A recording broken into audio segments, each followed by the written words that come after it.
মহামান্য আদালত, আজ কাঠগড়ায় দাঁড়িয়ে আছে এক ভয়ঙ্কর আসামি। তার নাম হলো প্রেম। এই প্রেম খাইতে দেয় না, ঘুমাতে দেয় না, কাজ করতে দেয় না। দিনে শুধু বলে মিস করছি, রাতে বলে অনলাইনে আছো তো। আর সামনে রমজান মাস আসতাছে, এই প্রেম রোজাকে বানাবে হালকা। প্রেমে পড়লে সেহরি খাইতে ভুলে যায়, ইফতারে আগে বলে তুমি না খেয়ে থাকলে আমিও খাবো না। এই প্রেমের জন্য কত মা বাবা কষ্ট পাইছে, শুধু এই প্রেমের জন্য। এই প্রেমের কঠিন বিচার চাই মহামান্য আদালত। হুজুর, আমি দোষী না, আমাকে বানাইছে ফেসবুক আর ফ্রি ডাটা। Order, order.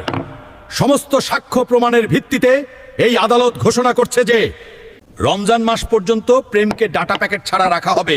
দিনে 5 ওয়াক্ত নামাজ, রাতে 1 ঘন্টা ঘুম বাধ্যতামূলক। আর দর্শকদের জন্য ঘোষণা, রমজানে প্রেম না, সবজি খাও, পানি খাও, আল্লাহকে ভালোবাসো। আপনার মতে কে দোষী, প্রেম দোষী নাকি ফ্রি ডাটাই দোষী? কমেন্টে লিখুন।